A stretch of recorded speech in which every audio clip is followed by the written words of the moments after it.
Hello, my name is Rich Howard, owner of Architectural Builder Supply, and this video is to bring you a closer look at the Dorbin number HD-1. This is their heavy-duty automatic door bottom. This is Dorbin's flagship heavy-duty automatic door bottom, meaning their big one. They have a smaller standard duty, but this is the large one. This is the one that's intended for a lot of use, a lot of volume, and doing a significant job in terms of sealing the material because of the width of this neoprene that you see, and it is indeed neoprene. Okay. So this video is going to cover as many aspects of an automatic door bottom that occur to me doing this, talking about this. So Dorbin is a full-line manufacturer of all things weather stripping related, commercial weather stripping primarily. Thresholds, perimeter gasketing, door bottoms. Some door bottoms that they manufacture are called automatic door bottoms. Automatic door bottoms from Dorbin come in two primary types. Surface mounted like this in either standard or heavy duty. And then they also manufacture mortised types that get mortised to the bottom of a door, or the mortise type that's not really mortised because it's intended to fit in the bottom inverted channel of a hollow metal door. Those are the types that Dorbin makes. A clear anodized finish, as is this one, or dark bronze are options on their surface mounted types. The mortise types aren't available in dark bronze because they're never seen. The surface mount model like this can also be semi-mortised or semi-recessed, where you would take the bottom of the door and you would mortise it in such a way that the housing of this would be flush with the face of the door. So you could drop your router on the bottom of the door and route all that out so that you could create this to be flush. That's possible. If you're going to do that sort of installation, by all means, reach out to us, because we would need to order that specially for you, because the way that would work would require a different treatment to the end caps for this. So if you're going to semi-mortise this, feel free to reach out to us to discuss installation. I won't cover it in this video because it's an atypical way to install this. But you'll also need to consult with us to make sure that we send you out the proper end caps to cover the end. The ones that will come with the standard will not be correct for the application. So, surface mount. Let's just talk about the surface mount model, which is what this is. First of all, what is an automatic door bottom? An automatic door bottom by Dorbin is a device that automatically seals the bottom of the door when the door is closed. Okay, so I want to qualify this next statement first. This is an end to the door bottom that features this bolt. We're going to call it the plunger. I'm going to refer to it as the plunger. It's this item here that's got the slot in it. Okay. The other end does not feature that slot, that bolt at all, or the plunger. The plunger end is the hinge side of the door. It gets installed on the hinge side. The end without does not get installed on the hinge side. It gets installed on the lock side. Okay, that's critical. So what happens is, when you have this installed, and we'll talk about installation in a minute, when the plunger, and it naturally sticks out of the end of the unit like this, when the door is closed, the plunger is going to make contact with the frame because it's installed on the hinge side. When that makes contact with the stop, actually, assuming you're surface mounting it, and the door is pushed closed the last 5 or 10 degrees, this plunger has nowhere to go because it's hitting the frame, and the frame's not moving. This plunger becomes depressed. It gets pushed into the housing. When the plunger is depressed into the housing, because it's connected to a flat spring, that flat spring can do nothing other than belly. The bellying action of the flat spring is what forces the housing to drop. That's how it works. So every single time the door is pushed closed, that gets depressed, compresses the flat spring, drops the bottom. Now, because this is a heavy-duty unit, it'll be probably all but impossible for me to push that in with my hand. It's just, this flat spring is too stiff. So what I'll end up doing right now to show you how this works is place this on the top of my desk and push down.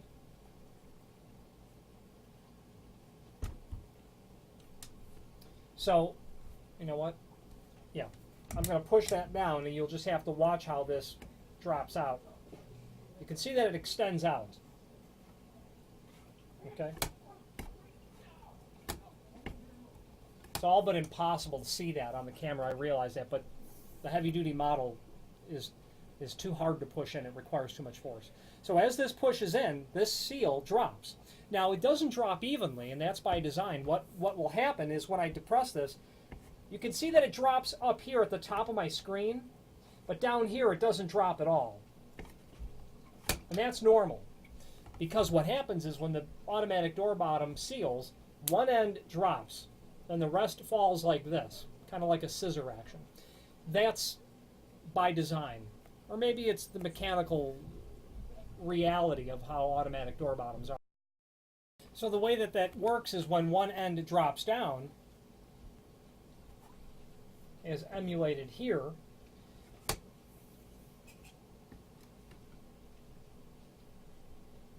the end that drops down, and I've got it held out with my finger, so this end is dropped down a bit, and that spring is so strong I can't really keep it pulled down. The other end is not dropped at all. So what happens is one end drops, and what happens when one end drops, it comes in contact with the sill. So it's then restricted from dropping any further. That action of restricting it here forces the rest to drop. That allows it to seal evenly against your sill that may or may not be exactly level. Very common sort of situation.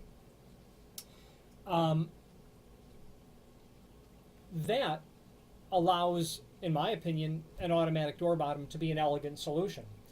Also, what happens is when that drops down, all it's doing is sealing on top of a floor and pushing down with a quite moderate amount of force. It's just a flat spring, even though it's not insignificant. The second point that makes, or another reason that it's an elegant solution, is because it's only sealing when the door is closed. Nothing is dragging across the floor in or out. You might have a polished wood floor, you might have terrazzo, you might have shag carpeting. All of those conditions could be trouble to a traditionally mounted door sweep. Here's a scenario. Residential application, garage door, attached garage. Kids come in after school, kick their shoes off. You go to close the door and it catches one of the shoes and you rip the door bottom off. That's a scenario that happens often. And of course, when the door is pushed closed and rolls over the shoe is where the damage occurs. But with an item like this, safely retracted up, which is basically flush with the bottom of the door, allowing you to prevent that sort of possible damage. Or whatever the case might be. They're just scenarios. That's the operation of how an automatic door bottom works. They are proven to be very efficient at doing the job. They're proven to be very long-lasting. I'm familiar with these having been installed after decades of service, which in my opinion is another reason it's elegant, because it's so long-lasting. A lot of people who buy these are doing amateur sound studios and find that it is an effective way to clear a flooring condition on the inside of the opening and effectively seal. Mentioning now, the only thing that may be considered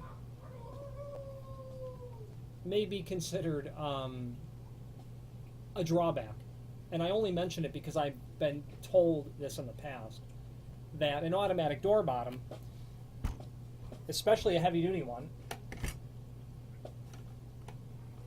you hear snap back up into its housing. You can hear that clanking sound. Okay, so if I've sold 10,000 of these, I may have, if I may have heard that once, and I don't believe it's ever dissuaded anyone from buying an automatic door bottom. However, I'm aware of it, so I mention it. You also hear the latch strike the strike plate. You also hear the turning of the knob or lever. You hear a door hitting the stop. So, you know, in my opinion, it's not really such an issue. Now, installation of a surface mount and how you go about ordering it is a very straightforward sort of aspect. Because, excuse me, because this is a surface mount model, you will mount it, you can mount it, it is mounted only on the push side of the door. You cannot mount it on the pull side because, forgive me, that plunger needs to come in contact with the stop of the frame. If you have it mounted on the pull side, it would never come in contact really with anything. So, when you're going to order this, you got really two choices. You can order it the nominal size. You know, if it's a 3-foot door, you order a 36-inch piece and then you cut it. Or order it exactly the size you need, which is my personal recommendation. Because you don't have to cut it later, you know, disallowing an option, you know, or a possibility that you would intentionally damage it, cut it wrong, allow the factory to assume all responsibility for shipping it correct, when in reality, they're taking these parts and cutting them out of very long extrusions, and they're cutting them to the exact length. So they can make it 36, they can also make it 35 and an eighth, you know, whatever the condition calls for. So how you go about measuring for this, since it's on the push side only, stand on the push side with your tape measure, close the door, measure between the stops, because this will install between the stops. And then from the dimension between the stops of the frame, deduct about 1/8 of an inch. And that's the net size of your automatic door bottom. And if you do that, then you won't have to cut anything because, you know, this drop bar will move a little bit. It can move. I can just pull it in and out a little bit because it's not physically directly screwed to that flat spring that's in there. It's hooped in there a little bit so that when it compresses, it pushes it down. But you can still slide it. You don't want to unintentionally damage it. Plus, when the drop bar drops, it doesn't drop straight. It kind of drops this way, okay? Which is just a fundamental aspect of how these work. So if you order it the net length, you're not going to have to worry about any of the nuances of exactly how it works. That's my recommendation. However, job site may not be accessible. You might be a 2-hour trip to get there, etc. You can cut these down. You're going to want to limit it to about a 2-inch modification. The dimension is actually greater than 2-inch. I believe it to be 4-inch. If it's a 3-foot model, if it's smaller than that, you're not really going to have any ability to cut it down. You're going to need to order it the exact size. So, you order it the net size, your installation aspect is going to be really easy and straightforward. Because you're surface mounting it, there's not a lot of work to do in that regard. You can see that you've got, the only remaining aspect is to attach it and then to trim it off. You're going to get 3 screws, 3 flathead number 6 by 1.5 inches or so. Those are obviously intended to go through the body. Both sides are countersunk. This is completely reversible. You can install it on either left or right hand doors. You're also going to get 2 unusual angles of metal. One's a little bit shorter than the other. Okay, L angle. Okay, same dimensions, just one's going to be shorter. Adhesive on the short leg. Okay, so what that's intended for is when you install this and you get it placed on your door and you test for operation. Oh, we need to talk about that. You'll need to trim the excess flush or thereabouts, flush. Then what happens is this self-adhesive face attaches to the door so that it looks like this. I'm doing a poor job because I can't trim this out. So that you finish it off so it looks like this. So that you have a closed end. That self-adhesive goes to the face of the door and would go just like this after you trim that trim your neoprene and your felt, and we'll go over the felt in a moment, flush with the end. Now, the taller one is for the lock side. The shorter one is for the hinge side because you have to allow for the plunger to always be sticking out. So it'll look, like that when it's all said and done. Okay, that's what these little plates are for. They're obviously going to go underneath the face of the stop, but that material is so thin that you should have no, it should not impede your door operation whatsoever. Well, this small little angle here, this small angle. Okay. Okay, so now that you've got it installed, let's back up a little bit. Before you actually attach it to the door, turn the plunger clockwise, and you can do it with your fingers. Turn it clockwise, and as you're turning it clockwise, it's retracted back into the housing. You can see that it's not sticking out as much as it used to. The amount of projection of the plunger from the housing is directly related to the drop. Maximum of 7/8 drop this will handle. So draw it in clockwise, test your operation. Close the door, get down and look and see where it's dropping. You'll notice it's not making any contact most likely. A couple of revolutions counterclockwise, and I'll do it more just for the sake of the video. Counterclockwise, you'll see it's sticking out further. Close the door, test it.